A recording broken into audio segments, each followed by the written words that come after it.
ಹೋರಾಟಗಳು ಪ್ರತಿಭಟನೆಗಳು ಆರಂಭವಾಗಿದ್ದಾಗ ಇದ್ದಂತಹ ಒಗ್ಗಟ್ಟು ಹಾಗೆ ಫಲವನ್ನ ಪಡಿಲೇಬೇಕು ಅನ್ನೋ ಕಿಚ್ಚು ಬರ್ಬರ್ತಾ ಕಮ್ಮಿ ಆಗ್ಬಿಡುತ್ತಾ ಅಂತ ಹೇಳಿ ಪಂಚಮಸಾಲಿ ಮೀಸಲಾತಿ ವಿಚಾರಕ್ಕೆ ಸಂಬಂಧಪಟ್ಟಂತೆಯೂ ಹಾಗೆ ಭಾಸವಾಗ್ತಾ ಇದೆ.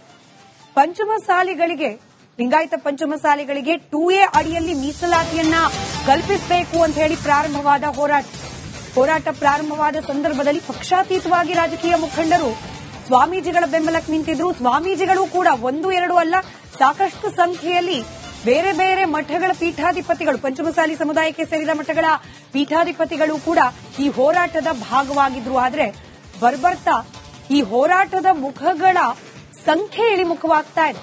ಆದ್ರೆ ಪ್ರತಿ ಬಾರಿ ಬೆಳಗಾವಿಯಲ್ಲಿ ಚಳಿಗಾಲದ ಅಧಿವೇಶನವಾದ ಸಂದರ್ಭದಲ್ಲೆಲ್ಲ ಒಂದು ಪ್ರತಿಭಟನೆ ಹೋರಾಟ ಪಂಚಮಸಾಲಿ ಮೀಸಲಾತಿಗಾಗಿಯೂ ಇದ್ದೇ ಇರುತ್ತೆ ಅನ್ನೋ ರೀತಿಯಲ್ಲಿ ಆಗ್ತಾ ಇದೆ. ಕಳೆದ ಬಾರಿ ನಿಮಗೆ ನೆನಪಿರಬಹುದು ವೀಕ್ಷಕರೇ, ಇದೇ ಹೋರಾಟದ ಭಾಗವಾಗಿ ಪೊಲೀಸರ ಲಾಠಿ ಏಟನ್ನ ಕೂಡ ತಿನ್ನುವ ಅನಿವಾರ್ಯ ಪರಿಸ್ಥಿತಿ ಬಂದ್ಬಿಡ್ತು ಪಂಚಮಸಾಲಿ ಲಿಂಗಾಯತ ಸಮುದಾಯದ ಜನರಿಗೆ ಹಾಗೆ ಆ ಹೋರಾಟದಲ್ಲಿ ಭಾಗಿಯಾಗಿದ್ದ ಮುಖಂಡರಿಗೆ. ಆದ್ರೂ ಛಲ ಬಿಡದೆ ಈ ಬಾರಿ ಕೂಡ ಬೆಳಗಾವಿಯಲ್ಲಿ ಚಳಿಗಾಲದ ಅಧಿವೇಶನ ನಡೀತಿರೋ ಸಂದರ್ಭದಲ್ಲೂ ಕೂಡ ನೀವೇನ್ ದೃಶ್ಯದಲ್ಲಿ ಗಮನಿಸ್ತಾ ಇದ್ದೀರಿ, ಇವತ್ತು ಮೀಸಲಾತಿಗಾಗಿ ಆಗ್ರಹಿಸಿ ಪ್ರತಿಭಟನೆಯನ್ನ ಮಾಡಲಾಯಿತು, ಹೋರಾಟವನ್ನ ಮಾಡಲಾಯಿತು. ಈ ಬಾರಿ ಕೂಡ ಹೋರಾಟ ನಿರತರನ್ನ ಪೊಲೀಸರು ವಶಕ್ಕೆ ಪಡೆಯುವ ಪ್ರಯತ್ನ ಮಾಡಿದ್ರು. ಇನ್ನು ರಾಜಕೀಯ ಪ್ರತಿನಿಧಿಗಳು ಕೇವಲ ಸಮುದಾಯದ ಓಟ್ನನ್ನ ಗಮನದಲ್ಲಿಟ್ಟುಕೊಂಡು ಬರ್ತಾರೆ, ಮುಖ ತೋರಿಸ್ತಾರೆ, ಹೋಗ್ತಾರೆ ಅನ್ನೋದನ್ನ ಹೊರತುಪಡಿಸಿದ್ರೆ ಈ ಹೋರಾಟಕ್ಕೆ ತಾರ್ಕಿಕ ಅಂತ್ಯ ಮುಟ್ಟಿಸುವ ಪ್ರಯತ್ನವಾಗ್ಲಿ, ಈ ಹೋರಾಟಗಾರರಿಗೆ ಫಲವನ್ನ ದೊರಕಿಸಿಕೊಡುವ ಪ್ರಯತ್ನವಾಗ್ಲಿ ರಾಜಕಾರಣಿಗಳಿಂದ ಪ್ರಾಮಾಣಿಕವಾಗಿ ಆಗ್ತಿಲ್ಲ ಅನ್ನೋದು ಬಹಳ ಸ್ಪಷ್ಟವಾಗ್ತಾ ಇದೆ. ಇನ್ನು ರಾಜಕಾರಣಿಗಳ ಸಂಖ್ಯೆ ಕೂಡ ಹಿಂದೆ ನಾನು ಆಗ್ಲೇ ಹೇಳಿದಾಗೆ ಪಕ್ಷಾತೀತವಾಗಿ ದೊಡ್ಡ ದೊಡ್ಡ ನಾಯಕರು ಈ ಒಂದು ಹೋರಾಟಕ್ಕೆ ಸಾಥ್ ನೀಡಿದ್ರು. ಆದ್ರೆ ಈಗ ಹೋರಾಟಕ್ಕೆ ಬೆಂಬಲವಾಗಿ ನೇರಾನೇರವಾಗಿ ಮಾತನಾಡುವ ನಿಲ್ಲುವ ರಾಜಕಾರಣಿಗಳ ಸಂಖ್ಯೆ ಕೂಡ ಕಡಿಮೆ ಆಗ್ತಾ ಇದೆಯಾ? ಹೋರಾಟಗಳು ಪ್ರತಿಭಟನೆಗಳು ಆರಂಭವಾಗಿದ್ದಾಗ ಇದ್ದಂತಹ ಒಗ್ಗಟ್ಟು ಹಾಗೆ ಫಲವನ್ನ ಪಡಿಲೇಬೇಕು ಅನ್ನೋ ಕಿಚ್ಚು ಬರ್ಬರ್ತಾ ಕಮ್ಮಿ ಆಗ್ಬಿಡುತ್ತಾ ಅಂತ ಹೇಳಿ ಪಂಚಮಸಾಲಿ ಮೀಸಲಾತಿ ವಿಚಾರಕ್ಕೆ ಸಂಬಂಧಪಟ್ಟಂತೆಯೂ ಹಾಗೆ ಭಾಸವಾಗ್ತಾ ಇದೆ. ಪಂಚಮಸಾಲಿಗಳಿಗೆ ಲಿಂಗಾಯತ ಪಂಚಮಸಾಲಿಗಳಿಗೆ 2A ಅಡಿಯಲ್ಲಿ ಮೀಸಲಾತಿಯನ್ನ ಕಲ್ಪಿಸಬೇಕು ಅಂತ ಹೇಳಿ ಪ್ರಾರಂಭವಾದ ಹೋರಾಟ ಪ್ರಾರಂಭವಾದ ಸಂದರ್ಭದಲ್ಲಿ ಪಕ್ಷಾತೀತವಾಗಿ ರಾಜಕೀಯ ಮುಖಂಡರು ಸ್ವಾಮೀಜಿಗಳ ಬೆಂಬಲಕ್ಕೆ ನಿಂತಿದ್ರು. ಸ್ವಾಮೀಜಿಗಳು ಕೂಡ 1-2 ಅಲ್ಲ, ಸಾಕಷ್ಟು ಸಂಖ್ಯೆಯಲ್ಲಿ ಬೇರೆ ಬೇರೆ ಮಠಗಳ ಪೀಠಾಧಿಪತಿಗಳು, ಪಂಚಮಸಾಲಿ ಸಮುದಾಯಕ್ಕೆ ಸೇರಿದ ಮಠಗಳ ಪೀಠಾಧಿಪತಿಗಳು ಕೂಡ ಈ ಹೋರಾಟದ ಭಾಗವಾಗಿದ್ರು. ಆದ್ರೆ ಬರ್ಬರ್ತಾ ಈ ಹೋರಾಟದ ಮುಖಗಳ ಸಂಖ್ಯೆ ಇಳಿಮುಖವಾಗ್ತಾ ಇದೆ. ಆದ್ರೆ ಪ್ರತಿ ಬಾರಿ ಬೆಳಗಾವಿಯಲ್ಲಿ ಚಳಿಗಾಲದ ಅಧಿವೇಶನವಾದ ಸಂದರ್ಭದಲ್ಲೆಲ್ಲ ಒಂದು ಪ್ರತಿಭಟನೆ ಹೋರಾಟ ಪಂಚಮಸಾಲಿ ಮೀಸಲಾತಿಗಾಗಿಯೂ ಇದ್ದೇ ಇರುತ್ತೆ ಅನ್ನೋ ರೀತಿಯಲ್ಲಿ ಆಗ್ತಾ ಇದೆ. ಕಳೆದ ಬಾರಿ ನಿಮಗೆ ನೆನಪಿರಬಹುದು ವೀಕ್ಷಕರೇ, ಇದೇ ಹೋರಾಟದ ಭಾಗವಾಗಿ ಪೊಲೀಸರ ಲಾಠಿ ಏಟನ್ನ ಕೂಡ ತಿನ್ನುವ ಅನಿವಾರ್ಯ ಪರಿಸ್ಥಿತಿ ಬಂದ್ಬಿಡ್ತು ಪಂಚಮಸಾಲಿ ಲಿಂಗಾಯತ ಸಮುದಾಯದ ಜನರಿಗೆ ಹಾಗೆ ಆ ಹೋರಾಟದಲ್ಲಿ ಭಾಗಿಯಾಗಿದ್ದ ಮುಖಂಡರಿಗೆ.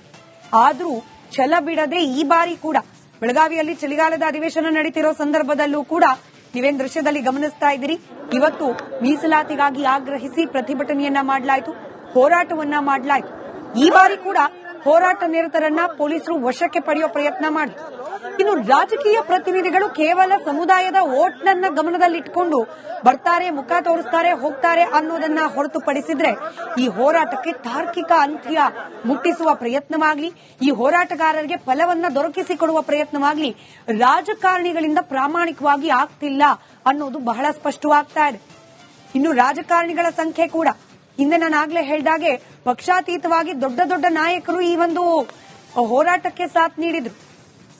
ಆದ್ರೆ ಈಗ ಹೋರಾಟಕ್ಕೆ ಬೆಂಬಲವಾಗಿ ನೇರಾನೇರವಾಗಿ ಮಾತನಾಡುವ ನಿಲ್ಲುವ ರಾಜಕಾರಣಿಗಳ ಸಂಖ್ಯೆ ಕೂಡ ಕಡಿಮೆ ಆಗ್ತಾ ಇದೆಯಾ? ಹೋರಾಟಗಳು ಪ್ರತಿಭಟನೆಗಳು ಆರಂಭವಾಗಿದ್ದಾಗ ಇದ್ದಂತಹ ಒಗ್ಗಟ್ಟು ಹಾಗೆ ಫಲವನ್ನ ಪಡಿಲೇಬೇಕು ಅನ್ನೋ ಕಿಚ್ಚು ಬರ್ಬರ್ತಾ ಕಮ್ಮಿ ಆಗ್ಬಿಡುತ್ತಾ ಅಂತ ಹೇಳಿ ಪಂಚಮಸಾಲಿ ಮೀಸಲಾತಿ ವಿಚಾರಕ್ಕೆ ಸಂಬಂಧಪಟ್ಟಂತೆಯೂ ಹಾಗೆ ಭಾಸವಾಗ್ತಾ ಇದೆ.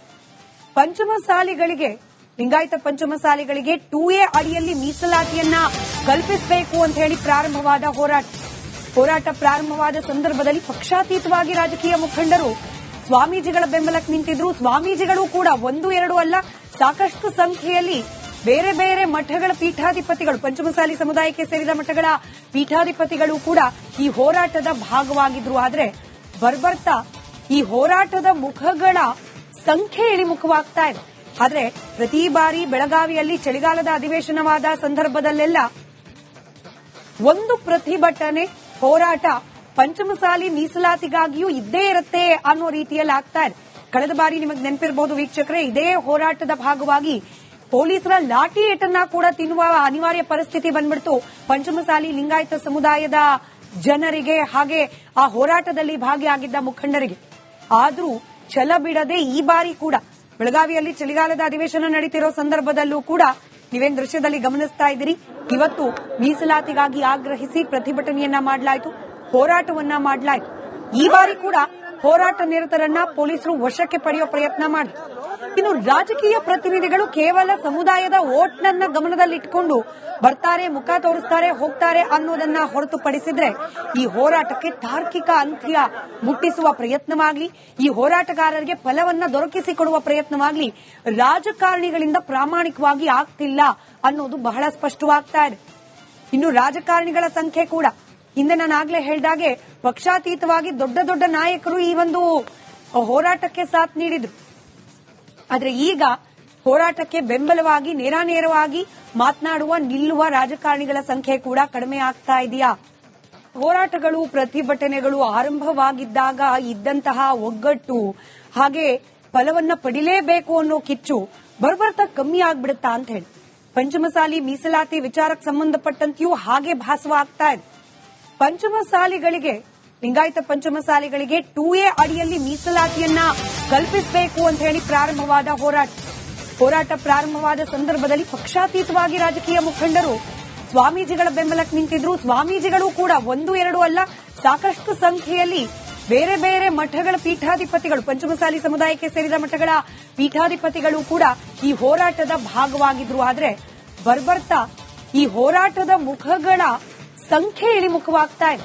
ಆದ್ರೆ ಪ್ರತಿ ಬಾರಿ ಬೆಳಗಾವಿಯಲ್ಲಿ ಚಳಿಗಾಲದ ಅಧಿವೇಶನವಾದ ಸಂದರ್ಭದಲ್ಲೆಲ್ಲ ಒಂದು ಪ್ರತಿಭಟನೆ, ಹೋರಾಟ ಪಂಚಮಸಾಲಿ ಮೀಸಲಾತಿಗಾಗಿಯೂ ಇದ್ದೇ ಇರುತ್ತೆ ಅನ್ನೋ ರೀತಿಯಲ್ಲಿ ಆಗ್ತಾ ಇದೆ. ಕಳೆದ ಬಾರಿ ನಿಮಗೆ ನೆನಪಿರಬಹುದು ವೀಕ್ಷಕರೇ, ಇದೇ ಹೋರಾಟದ ಭಾಗವಾಗಿ ಪೊಲೀಸರ ಲಾಠಿ ಏಟನ್ನ ಕೂಡ ತಿನ್ನುವ ಅನಿವಾರ್ಯ ಪರಿಸ್ಥಿತಿ ಬಂದ್ಬಿಡ್ತು ಪಂಚಮಸಾಲಿ ಲಿಂಗಾಯತ ಸಮುದಾಯದ ಜನರಿಗೆ, ಹಾಗೆ ಆ ಹೋರಾಟದಲ್ಲಿ ಭಾಗಿಯಾಗಿದ್ದ ಮುಖಂಡರಿಗೆ.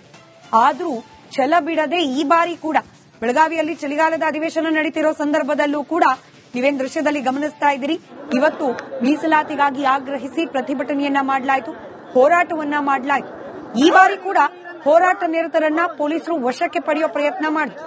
ಇನ್ನು ರಾಜಕೀಯ ಪ್ರತಿನಿಧಿಗಳು ಕೇವಲ ಸಮುದಾಯದ ಓಟ್ನನ್ನ ಗಮನದಲ್ಲಿಟ್ಕೊಂಡು ಬರ್ತಾರೆ, ಮುಖ ತೋರಿಸ್ತಾರೆ, ಹೋಗ್ತಾರೆ ಅನ್ನೋದನ್ನ ಹೊರತುಪಡಿಸಿದ್ರೆ ಈ ಹೋರಾಟಕ್ಕೆ ತಾರ್ಕಿಕ ಅಂತ್ಯ ಮುಟ್ಟಿಸುವ ಪ್ರಯತ್ನವಾಗ್ಲಿ, ಈ ಹೋರಾಟಗಾರರಿಗೆ ಫಲವನ್ನ ದೊರಕಿಸಿಕೊಡುವ ಪ್ರಯತ್ನವಾಗ್ಲಿ ರಾಜಕಾರಣಿಗಳಿಂದ ಪ್ರಾಮಾಣಿಕವಾಗಿ ಆಗ್ತಿಲ್ಲ ಅನ್ನೋದು ಬಹಳ ಸ್ಪಷ್ಟವಾಗ್ತಾ ಇದೆ. ಇನ್ನು ರಾಜಕಾರಣಿಗಳ ಸಂಖ್ಯೆ ಕೂಡ ಹಿಂದೆ ನಾನು ಆಗ್ಲೇ ಹೇಳ್ದಾಗೆ ಪಕ್ಷಾತೀತವಾಗಿ ದೊಡ್ಡ ದೊಡ್ಡ ನಾಯಕರು ಈ ಒಂದು ಹೋರಾಟಕ್ಕೆ ಸಾಥ್ ನೀಡಿದ್ರು. ಆದ್ರೆ ಈಗ ಹೋರಾಟಕ್ಕೆ ಬೆಂಬಲವಾಗಿ ನೇರಾನೇರವಾಗಿ ಮಾತನಾಡುವ, ನಿಲ್ಲುವ ರಾಜಕಾರಣಿಗಳ ಸಂಖ್ಯೆ ಕೂಡ ಕಡಿಮೆ ಆಗ್ತಾ ಇದೆಯಾ? ಹೋರಾಟಗಳು, ಪ್ರತಿಭಟನೆಗಳು ಆರಂಭವಾಗಿದ್ದಾಗ ಇದ್ದಂತಹ ಒಗ್ಗಟ್ಟು, ಹಾಗೆ ಫಲವನ್ನ ಪಡಿಲೇಬೇಕು ಅನ್ನೋ ಕಿಚ್ಚು ಬರ್ಬರ್ತಾ ಕಮ್ಮಿ ಆಗ್ಬಿಡುತ್ತಾ ಅಂತ ಹೇಳಿ ಪಂಚಮಸಾಲಿ ಮೀಸಲಾತಿ ವಿಚಾರಕ್ಕೆ ಸಂಬಂಧಪಟ್ಟಂತೆಯೂ ಹಾಗೆ ಭಾಸವಾಗ್ತಾ ಇದೆ. ಪಂಚಮಸಾಲಿಗಳಿಗೆ, ಲಿಂಗಾಯತ ಪಂಚಮಸಾಲಿಗಳಿಗೆ 2A ಅಡಿಯಲ್ಲಿ ಮೀಸಲಾತಿಯನ್ನ ಕಲ್ಪಿಸಬೇಕು ಅಂತ ಹೇಳಿ ಪ್ರಾರಂಭವಾದ ಹೋರಾಟ ಪ್ರಾರಂಭವಾದ ಸಂದರ್ಭದಲ್ಲಿ ಪಕ್ಷಾತೀತವಾಗಿ ರಾಜಕೀಯ ಮುಖಂಡರು ಸ್ವಾಮೀಜಿಗಳ ಬೆಂಬಲಕ್ಕೆ ನಿಂತಿದ್ರು. ಸ್ವಾಮೀಜಿಗಳು ಕೂಡ 1-2 ಅಲ್ಲ, ಸಾಕಷ್ಟು ಸಂಖ್ಯೆಯಲ್ಲಿ ಬೇರೆ ಬೇರೆ ಮಠಗಳ ಪೀಠಾಧಿಪತಿಗಳು, ಪಂಚಮಸಾಲಿ ಸಮುದಾಯಕ್ಕೆ ಸೇರಿದ ಮಠಗಳ ಪೀಠಾಧಿಪತಿಗಳು ಕೂಡ ಈ ಹೋರಾಟದ ಭಾಗವಾಗಿದ್ರು. ಆದ್ರೆ ಬರ್ಬರ್ತಾ ಈ ಹೋರಾಟದ ಮುಖಗಳ ಸಂಖ್ಯೆ ಇಳಿಮುಖವಾಗ್ತಾ ಇದೆ. ಆದ್ರೆ ಪ್ರತಿ ಬಾರಿ ಬೆಳಗಾವಿಯಲ್ಲಿ ಚಳಿಗಾಲದ ಅಧಿವೇಶನವಾದ ಸಂದರ್ಭದಲ್ಲೆಲ್ಲ ಒಂದು ಪ್ರತಿಭಟನೆ, ಹೋರಾಟ ಪಂಚಮಸಾಲಿ ಮೀಸಲಾತಿಗಾಗಿಯೂ ಇದ್ದೇ ಇರುತ್ತೆ ಅನ್ನೋ ರೀತಿಯಲ್ಲಿ ಆಗ್ತಾ ಇದೆ. ಕಳೆದ ಬಾರಿ ನಿಮಗೆ ನೆನಪಿರಬಹುದು ವೀಕ್ಷಕರೇ, ಇದೇ ಹೋರಾಟದ ಭಾಗವಾಗಿ ಪೊಲೀಸರ ಲಾಠಿ ಏಟನ್ನ ಕೂಡ ತಿನ್ನುವ ಅನಿವಾರ್ಯ ಪರಿಸ್ಥಿತಿ ಬಂದ್ಬಿಡ್ತು ಪಂಚಮಸಾಲಿ ಲಿಂಗಾಯತ ಸಮುದಾಯದ ಜನರಿಗೆ, ಹಾಗೆ ಆ ಹೋರಾಟದಲ್ಲಿ ಭಾಗಿಯಾಗಿದ್ದ ಮುಖಂಡರಿಗೆ. ಆದ್ರೂ ಛಲ ಬಿಡದೆ ಈ ಬಾರಿ ಕೂಡ ಬೆಳಗಾವಿಯಲ್ಲಿ ಚಳಿಗಾಲದ ಅಧಿವೇಶನ ನಡೀತಿರೋ ಸಂದರ್ಭದಲ್ಲೂ ಕೂಡ ನೀವೇನ್ ದೃಶ್ಯದಲ್ಲಿ ಗಮನಿಸ್ತಾ ಇದ್ದೀರಿ, ಇವತ್ತು ಮೀಸಲಾತಿಗಾಗಿ ಆಗ್ರಹಿಸಿ ಪ್ರತಿಭಟನೆಯನ್ನ ಮಾಡಲಾಯಿತು, ಹೋರಾಟವನ್ನ ಮಾಡಲಾಯಿತು. ಈ ಬಾರಿ ಕೂಡ ಹೋರಾಟ ನಿರತರನ್ನ ಪೊಲೀಸರು ವಶಕ್ಕೆ ಪಡೆಯುವ ಪ್ರಯತ್ನ ಮಾಡಿದ್ರು. ಇನ್ನು ರಾಜಕೀಯ ಪ್ರತಿನಿಧಿಗಳು ಕೇವಲ ಸಮುದಾಯದ ಓಟ್ನನ್ನ ಗಮನದಲ್ಲಿಟ್ಟುಕೊಂಡು ಬರ್ತಾರೆ, ಮುಖ ತೋರಿಸ್ತಾರೆ, ಹೋಗ್ತಾರೆ ಅನ್ನೋದನ್ನ ಹೊರತುಪಡಿಸಿದ್ರೆ ಈ ಹೋರಾಟಕ್ಕೆ ತಾರ್ಕಿಕ ಅಂತ್ಯ ಮುಟ್ಟಿಸುವ ಪ್ರಯತ್ನವಾಗ್ಲಿ, ಈ ಹೋರಾಟಗಾರರಿಗೆ ಫಲವನ್ನ ದೊರಕಿಸಿಕೊಡುವ ಪ್ರಯತ್ನವಾಗ್ಲಿ ರಾಜಕಾರಣಿಗಳಿಂದ ಪ್ರಾಮಾಣಿಕವಾಗಿ ಆಗ್ತಿಲ್ಲ ಅನ್ನೋದು ಬಹಳ ಸ್ಪಷ್ಟವಾಗ್ತಾ ಇದೆ. ಇನ್ನು ರಾಜಕಾರಣಿಗಳ ಸಂಖ್ಯೆ ಕೂಡ ಹಿಂದೆ ನಾನಾಗ್ಲೇ ಹೇಳ್ದಾಗೆ ಪಕ್ಷಾತೀತವಾಗಿ ದೊಡ್ಡ ದೊಡ್ಡ ನಾಯಕರು ಈ ಒಂದು ಹೋರಾಟಕ್ಕೆ ಸಾಥ್ ನೀಡಿದ್ರು. ಆದ್ರೆ ಈಗ ಹೋರಾಟಕ್ಕೆ ಬೆಂಬಲವಾಗಿ ನೇರಾನೇರವಾಗಿ ಮಾತನಾಡುವ ನಿಲ್ಲುವ ರಾಜಕಾರಣಿಗಳ ಸಂಖ್ಯೆ ಕೂಡ ಕಡಿಮೆ ಆಗ್ತಾ ಇದೆಯಾ? ಹೋರಾಟಗಳು ಪ್ರತಿಭಟನೆಗಳು ಆರಂಭವಾಗಿದ್ದಾಗ ಇದ್ದಂತಹ ಒಗ್ಗಟ್ಟು ಹಾಗೆ ಫಲವನ್ನ ಪಡಿಲೇಬೇಕು ಅನ್ನೋ ಕಿಚ್ಚು ಬರ್ಬರ್ತಾ ಕಮ್ಮಿ ಆಗ್ಬಿಡುತ್ತಾ ಅಂತ ಹೇಳಿ ಪಂಚಮಸಾಲಿ ಮೀಸಲಾತಿ ವಿಚಾರಕ್ಕೆ ಸಂಬಂಧಪಟ್ಟಂತೆಯೂ ಹಾಗೆ ಭಾಸವಾಗ್ತಾ ಇದೆ.